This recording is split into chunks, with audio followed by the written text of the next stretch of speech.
Bonjour à toutes et à tous et bienvenue sur la chaîne du ministère Précepte.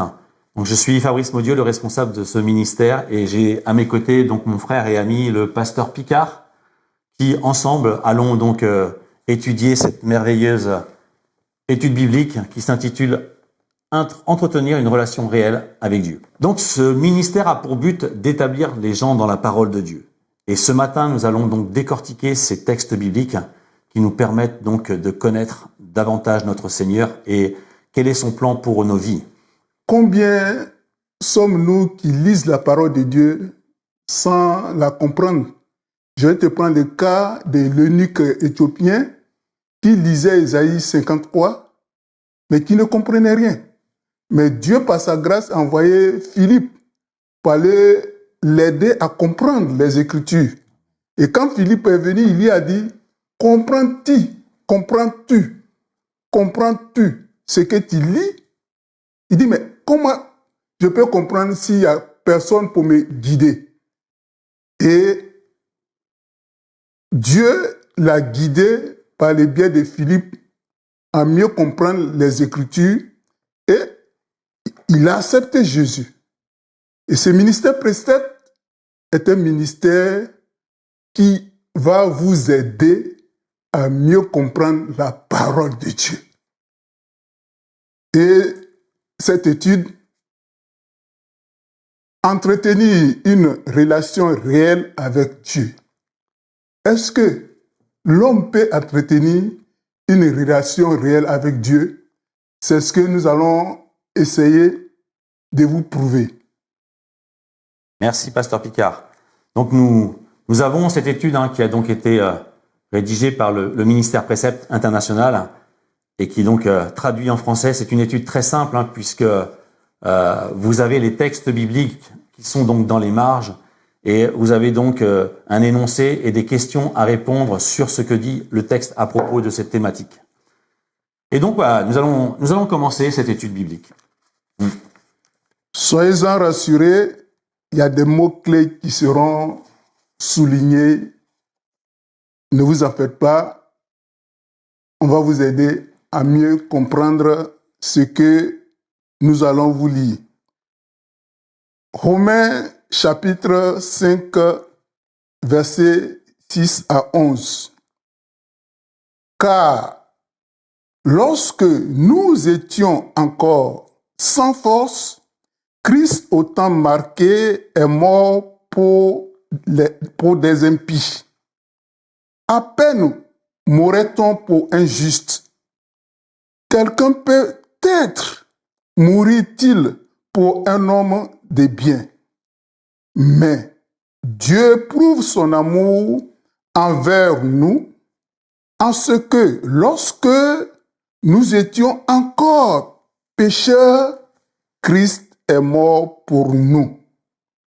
À plus forte raison donc, maintenant que nous sommes justifiés par son sang, serons-nous sauvés par lui de la colère? Car si lorsque nous étions ennemis, nous avons été réconciliés avec Dieu par la mort de son Fils, à plus forte raison, étant réconciliés, serons-nous sauvés par sa vie. Et non seulement cela, mais encore nous nous glorifions en Dieu par notre Seigneur Jésus-Christ, par qui maintenant nous avons obtenu la réconciliation. Amen.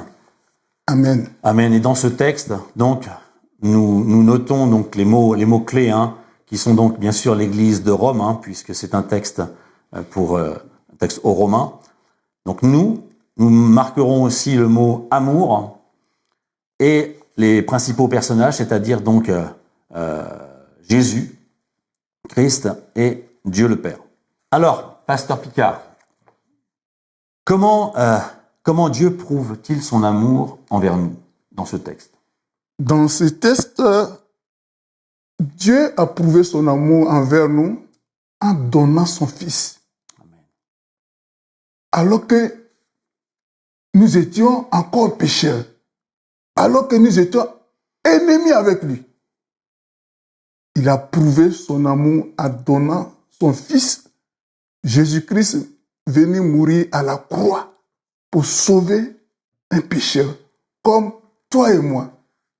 Amen. Amen. Je vois dans le verset 6, il nous est dit car lorsque nous étions encore sans force, Christ, au temps marqué, est mort pour les impies. Que veut dire l'auteur sur être sans force?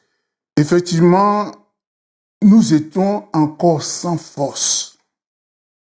Waouh! La loi nous dit tout péché mène à la mort. Et personne ne peut respecter toute la loi. Personne.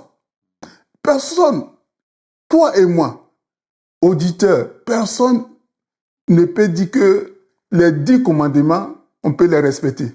Personne. Donc, on ne peut pas nous détacher de nos péchés. Sans cela, l'apôtre Paul dit qu'on était sans force. Amen. L'homme incapable de se détacher de son péché. Amen. J'ai une petite note dans ce livre qui nous parle. Le terme pécheur donc désigne les personnes qui, au fond, mènent leur vie à leur façon plutôt qu'à celle de Dieu. Donc, ils ne se soucient pas de Dieu. Et aujourd'hui, nous le voyons dans le monde dans lequel nous vivons, les gens ne se soucient pas de Dieu. Ils vivent leur propre vie. Mais là, ils ont mis de Dieu de côté. Donc, par conséquent, elles enfreignent les normes, c'est-à-dire les lois, les commandements de Dieu, qui se séparent donc de lui. Oui. Amen. Qu'est-ce que nous pouvons voir encore dans ce texte? Bon, dans ce texte, les mots péché. Oui. Le mot péché, quand on parle de péché, c'est la transgression de la loi.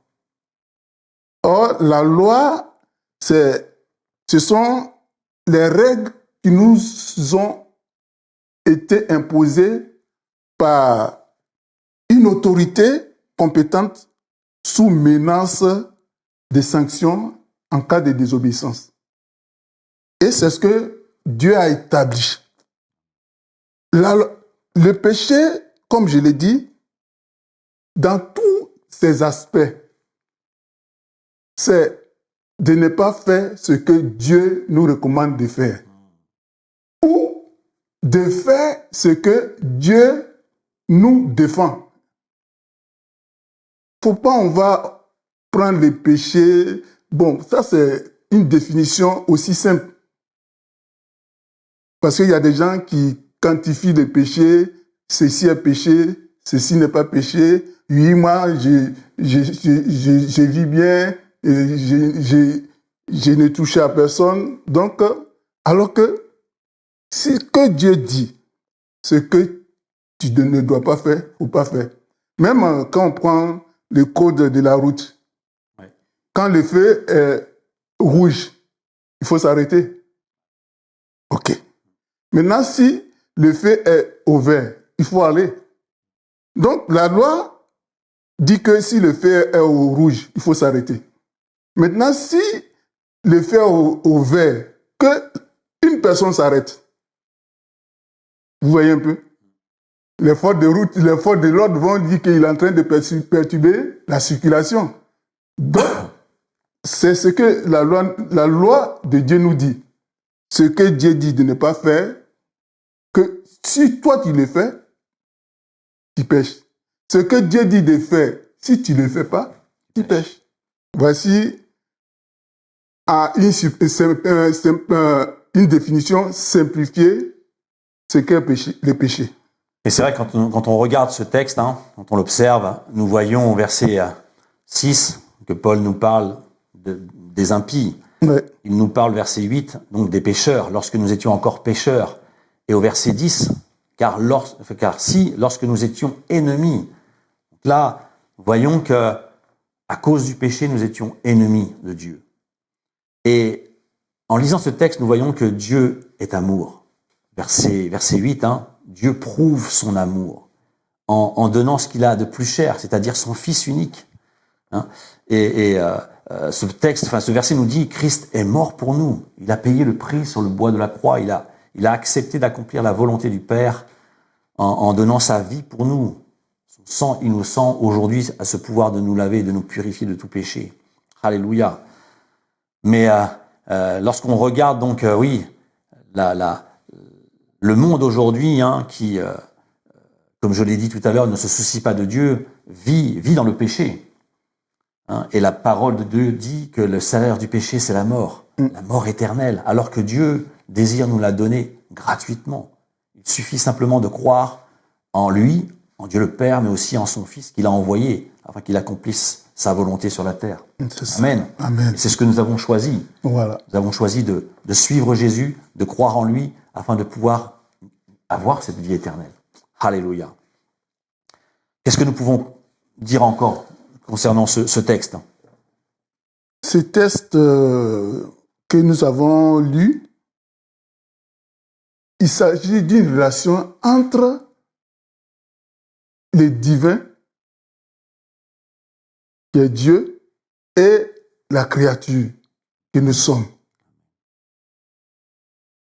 Et ce texte, vous voyez, l'apôtre Paul dit nous, à chaque fois, nous. Il parlait à l'église de Rome, mais c'est à nous. Oui. C'est à nous qu'il s'adresse. Et ce texte est d'actualité. Amen. C'est d'actualité. Ça nous concerne. Amen. Ça me concerne, ça te concerne, ça nous concerne, vous les éditeurs. C'est à cause de ça, je vous dis, entretenir une relation réelle avec Dieu. Mais déjà avec ce qu'on a vu, bien aimé, c'est possible. Amen. Amen, amen. Et ce que j'aime aussi dans ce passage, c'est ce que Paul va dire à l'Église. Hein, le fait d'avoir donc accepté Jésus, cru en lui et en Dieu le Père, hein, nous qui étions ennemis à cause du péché, nous avons été réconciliés avec Dieu. Waouh, la réconciliation. C'est-à-dire que Dieu nous aime tels que nous sommes et il veut que nous puissions marcher avec lui. Il veut que nous puissions mettre en pratique sa parole. Hein. Nous avons été réconciliés, nous qui étions ennemis de Dieu, à cause de notre péché. On vivait sans le connaître, sans pratiquer sa parole. Et ce que j'aime aussi, c'est que non seulement nous avons été réconciliés, mais nous avons été justifiés, rendus justes par le sacrifice de Jésus-Christ. Alléluia. Alléluia. Et quand la Bible nous dit que nous avons été justifiés au travers du sang de Jésus-Christ versé, et même dans l'Ancien Testament, vous vous souvenez du souverain sacrificateur Josué.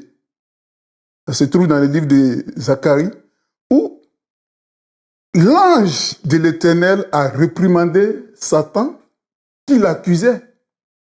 Effectivement, Zacharie avait des habits sales, mais Dieu a dit, je t'enlève cet habit sale pour te porter un habit de fête.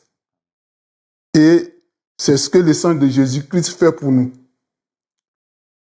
On était tous destinés à la mort parce que nés pécheurs. Mais le sang de Jésus-Christ est venu pour nous justifier. Amen. Et Dieu nous trouve justes. Bien-aimé, ne te vois pas comme pécheur. Vois-toi comme justifié. Parce que un sacrifice, pas des moindres, un sacrifice qui a coûté à Dieu a été fait. Et ce sacrifice t'a justifié. Aujourd'hui, nous sommes heureux parce que Dieu nous a sauvés. Nous qui croyons en lui, nous qui croyons en son Fils Jésus-Christ, il nous a donné donc cette vie éternelle. Et comme nous l'avons vu dans ce texte, nous avons été donc justifiés et nous avons été réconciliés avec le Père. Voilà, c'est ce que nous voulions vous partager aujourd'hui avec mon frère. Et donc, nous continuerons la suite de cette étude dans une prochaine vidéo. En tout cas, je vous remercie de nous avoir donc suivis. Donc, je vous dis à très bientôt et soyez bénis. Soyez bénis.